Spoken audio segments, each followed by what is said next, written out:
ಇದೆಲ್ಲ ಮೀಟಿಂಗ್ ಆದಮೇಲೆ ಹೇಳಿದ್ದು. ಆ ಹುಡುಗ ತುಂಬ ವರ್ಷಗಳಿಂದ ಒಂದೇ ರೂಮಲ್ಲಿ ಒಂದೇ ಟೈಮಲ್ಲಿ ಇದ್ದಾನೆ ಅಂತ ಹೇಳಿದ್ದು. ಅದು ಎಷ್ಟು ಸತ್ಯ ಅಂತ ನನಗಂತೂ ಗೊತ್ತಿಲ್ಲ. ಅದೇನೋ ಚೆಕ್ ಮಾಡಬೇಕು ಅಂದರೆ ಫೋನ್ ಮೊಬೈಲ್ ಇದ್ದೇ ಇರುತ್ತೆ, ನೆಟ್ವರ್ಕ್ ಇರುತ್ತೆ. ಅವ್ರ ರೂಮಲ್ಲಿ ಇದ್ದಾನ, ಎಲ್ಲಿದ್ದಾನೆ, ಇದೆಲ್ಲ ಅವನು ಲವರ್ ಅಂತಲೇ ಹೇಳಿದ್ದಾನೆ, ಬಾಯ್ ಫ್ರೆಂಡ್ ಅಂತಲೇ ಹೇಳಿದ್ದಾನೆ. ಒಂದು ಆಡಿಯೋ ಬಂದಿದೆ ನೋಡಿ, ಅದರಲ್ಲೂ ಹುಡುಗಿ ಬಾಯ್ ಫ್ರೆಂಡ್ ಅಂತಲೇ ಹೇಳಿದ್ದಾರೆ. ಬಟ್ ಈ ವಿಷಯ ಜಾಸ್ತಿ ತಗೊಳ್ಳೋದು ಬೇಡ ಮೇಡಮ್. ಯಾಕೆಂದರೆ ನಮಗೆ ಈಗ ಆಲ್ರೆಡಿ ಮುಗಿದೋಗ್ಬಿಟ್ಟಿದೆ, ಎಲ್ಲ ಗೊತ್ತಾಗಿದೆ. ಆಲ್ರೆಡಿ ಅದನ್ನು ಫುಲ್ ಸ್ಟಾಪ್ ಇಟ್ಟಿದ್ದಾರೆ ಅಂತ ಅಂದ್ಕೊಂಡಿದ್ದೀವಿ ತುಂಬ. ಸೊ ಈ ಮತ್ತೆ ಪದೇ ಪದೇ ಆ ಹುಡುಗನ ವಿಷಯನೇ ಮಾತಾಡಿದರೆ ಸೊ ನಾವು ಬರೀ ಅದಕ್ಕೇನೆ ಇಲ್ಲಿ ಕೂತಿದ್ದೀವೇನೋ ಅನ್ನೋ ಥರ ಆಗ್ಬಿಡುತ್ತೆ.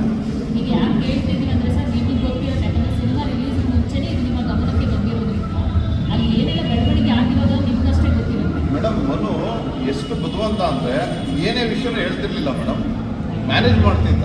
ಅಂದರೆ ಈಗ ನನಗೆ ನೋಡಿ, ಯೋಚನೆ ಮಾಡಿ, ಅವನೇನಾದರೂ ಈ ಥರದ್ದು ಒಂದೇ ಒಂದು ಮೈನಸ್ ಪಾಯಿಂಟ್ ಇದ್ದಿದ್ರೆ ನಾನು ಸಿನಿಮಾ ಅವನಿಗೆ ಪ್ರೊಡ್ಯೂಸೇ ಮಾಡ್ತಿರ್ಲಿಲ್ಲ, ಅವನ ಮೇಲೆ ಇನ್ವೆಸ್ಟೇ ಮಾಡ್ತಿರ್ಲಿಲ್ಲ. ಒಂದು ಎರಡನೇದು ಹತ್ರ ಬಂದು ಅನೌನ್ಸ್ಮೆಂಟ್ ಆದಮೇಲೂ ಆ ಅಂಡರ್ಸ್ಟ್ಯಾಂಡಿಂಗ್ ಅವ್ರಿಗೆ ಒಂದು ಮೆಸೇಜ್ ಹಾಕಿದ ಮೇಲೆ ಒಂದು ಹೆಣ್ಣಿನ ಬಗ್ಗೆ ನಂಬಿಕೆ ಬರಲ್ವ ಮೇಡಮ್?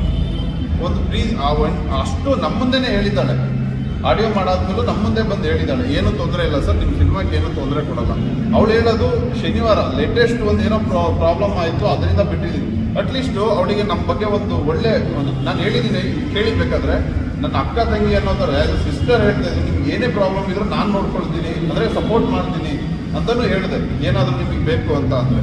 ಬಟ್ ಆ ಒಂದು ಬ್ರದರ್ ಅನ್ನೋ ಒಂದು ಇದಕ್ಕಾದ್ರೂ ನಮಗೊಂದು ಫೋನ್ ಮಾಡಿ, ನನ್ನ ನಂಬರ್ ಇದೆ, ನಯನ ಹತ್ರ ಇದೆ, ಅವ್ರ ಫ್ಯಾಮಿಲಿ ಎಲ್ಲ, ಅವರ ಒಂದು ಸರೌಂಡಿಂಗ್ ಎಲ್ಲ ಫ್ರೆಂಡ್ಸ್ಗಳ ಹತ್ರ ಇದೆ, ಒಂದು ಫೋನ್ ಮಾಡಿದ್ರು ಹೆಂಗೋ ನಮ್ಮ ಜೀವ ಉಳ್ಕೊಳ್ಳೋದಲ್ಲ ನಮ್ಮ ಜೀವನ.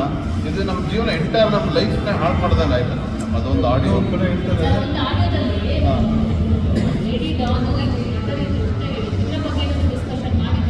ಮೇಡಮ್ ಮನು ತುಂಬ ಡಿಪ್ಲೊಮ್ಯಾಟಿಕ್ ಮೇಡಮ್.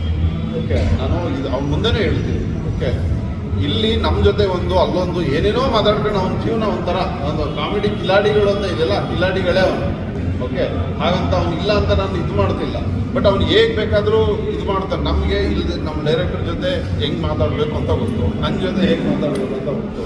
ಸೊ ಮ್ಯಾನೇಜ್ ಮಾಡ್ತಿದ್ದ. ಸೊ ಹಾಗಿದ್ದಾಗ ನಮಗೆ ಓಪನ್ ಆಗಿ ಹೇಳ್ಕೊಂಡಿದ್ದಿದ್ರೆ ಈ ಥರದ್ದು ನಮಗೆ ಆ ಹುಡುಗಿ ವಿಷಯ ಗೊತ್ತಾಯ್ತಲ್ವಾ, ಅದು ರೇಪ್ ಅಂತ ಅಂದರೆ ಲಿವಿಂಗ್ ಟುಗೆದರ್ಲಿದ್ದಾಗ ರೇಪ್ ಹೆಂಗಾಗುತ್ತೆ ಅಂತ ನಾವು ಸೀರಿಯಸ್ ಆಗಿ ತೊಗೊಳ್ಳಿಲ್ಲ.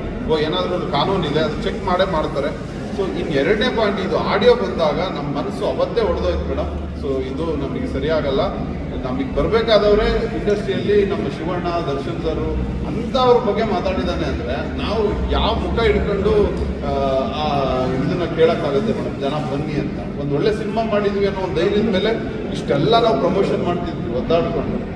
ಈ ಕ್ಷಣದಲ್ಲೂ ನಮಗೆ ಒಂದು ಹರ್ಟ್ ಆಗಿದ್ದು ಇಂಥ ಅಂದರೆ ನಂದು ರಾಜ್ಕುಮಾರ್ ಹೆಸರಲ್ಲಿ ಒಂದು ಸಿನಿಮಾ ಮಾಡಿದೆ, ಅವರಿಗೆ ಪ್ರೆಸೆಂಟ್ ಮಾಡಿದ್ವಿ.